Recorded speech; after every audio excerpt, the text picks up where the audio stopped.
एक ऐसी जानलेवा बीमारी जो इस वक्त तुम्हें अंदर ही अंदर खोखला कर रही है। और सबसे डरावनी बात जानते हो क्या है? तुम्हें इस बात का अंदाजा तक नहीं है। वो बीमारी है तुम्हारे अतीत का पछतावा, वो नफरत जो तुम अपने बीते हुए कल से करते हो।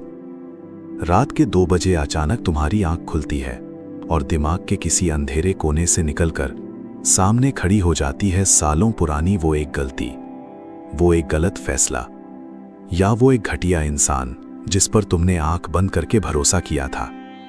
और अचानक तुम्हारा पूरा सीना एक अजीब सी नफरत, गुस्से और बेचैनी से भर जाता है।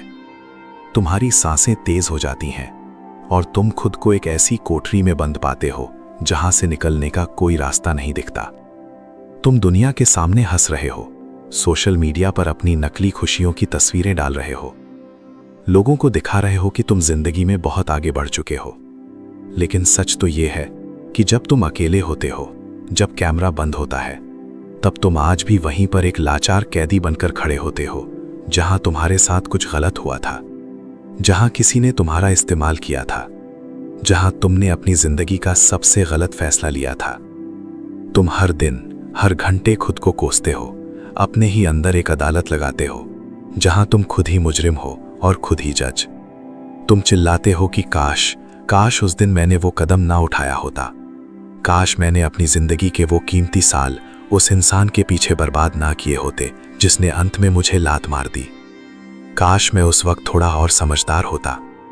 पर एक बेहद कड़वा और नंगा सच सुनोगे।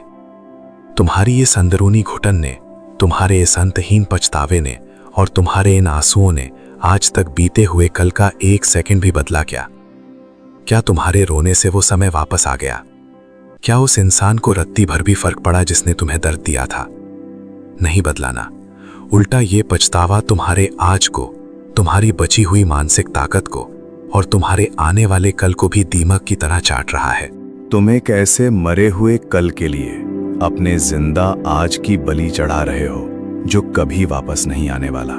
हजारों साल पहले कुरुक्षेत्र के मैदान में जब महायोद्धा अर्जुन भी इसी तरह अपने अतीत, अपने अपनों के मोह और भविष्य के डर से टूटकर घुटनों पर बैठ गया था, तब भगवान श्री कृष्ण ने रथ पर खड़े होकर कोई किताबी ज्ञान नहीं दिया था। उन्होंने सीधे अर्जुन के अहंकार और उसकी कमजोरी पर चोट की थी। उन्होंने कहा था कि जो बीत गया, जो तुम्हारे नियंत्रण में नहीं है, उसके लिए रोना इस ब्रह्मांड की सबसे बड़ी मूर्खता है। ज्ञानी पुरुष कभी उस चीज के लिए शोक नहीं करते जो उनके हाथ में है ही नहीं। श्री कृष्ण का सबसे बड़ा साइकोलॉजिकल नियम यही था, जो हुआ वो होना ही था। तुम समय के लिखे को बदल नहीं सकते, लेकिन जो आज तुम्हारे हाथ में है, जो कर्म इस वक्त तुम्हारे सामने खड़ा है, उसे इस मरे हुए अतीत के चक्कर में बर्बाद मत करो। क्योंकि अगर आज तुमने अपने आज को नहीं संभाला तो कल फिर तुम आज के दिन के लिए पछताओगे। और ये पछतावे का कभी ना खत्म होने वाला एक ऐसा लूप है जो तुम्हें जीते जी नरक का एहसास करा देगा। अतीत को ढोने का मतलब जानते हो क्या है? एक सड़ती हुई बदबूदार लाश को अपने कंधे पर उठाकर जिंदगी की रेस में भागना। तुम कितना दूर भाग पाओगे? तुम थक जाओगे, तुम बीच रास्ते में ही टूटकर दम तोड़ दोगे, क्योंकि उस नफरत, उस गुस्से और उस पछतावे का बोझ हर गुजरते दिन के साथ भारी होता चला जाएगा और तुम जिंदगी की रेस में सबसे पीछे छूट जाओगे।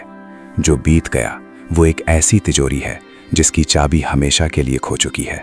उस लोहे की तिजोरी को बार बार अपने नंगे हाथों से पीटने से सिर्फ तुम्हारा आज का हाथ लहूलुहान होगा। तिजोरी का दरवाजा कभी नहीं खुलेगा।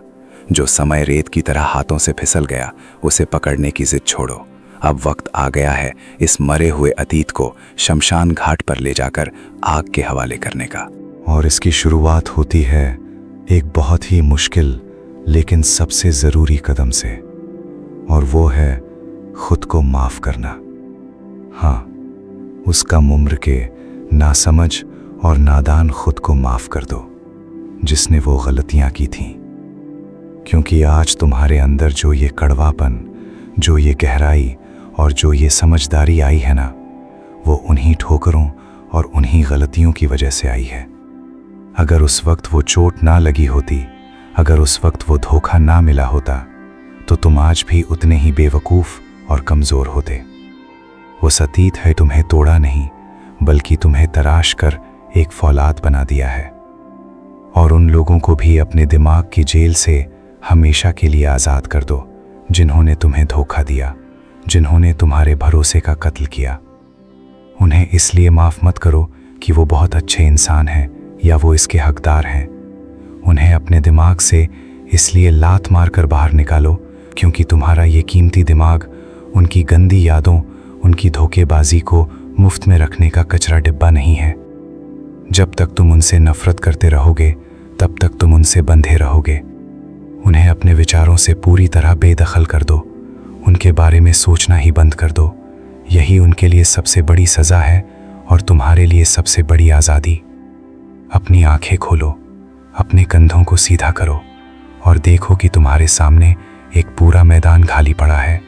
पन्ना बदल लो और अपनी ज़िंदगी का एक नया, बेहद आक्रामक और सबसे पावरफुल चैप्टर लिखना शुरू करो।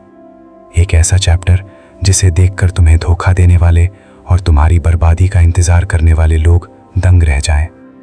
तुम्हारी कहानी का अंत क्या होगा, तुम अपनी ज़िंदगी के आखिरी पन्नों पर क्या लिखोगे, ये आज इस वक्त तुम तय करोगे। तुम्हारा बीता हुआ कल तुम्हारी तकदीर तय नहीं कर सकता। अगर तुम्हारे अंदर आज भी लड़ने की चाहत बची है तो तुम इस हारी हुई बाजी को भी पलट सकते हो। शांत हो जाओ, अपने दिमाग के शोर को बंद करो, एक बहुत गहरी सांस लो और श्री कृष्ण के उस अनंत ज्ञान को अपने खून में बहता हुआ महसूस करके खुद से पूरे गर्व के साथ कहो, जो हुआ सो हुआ, वो मेरी कमजोरी थी, लेकिन जो अब होगा वो मेरा नया सवेरा होगा, क्योंकि अब मेरा दौर शुरू होता है।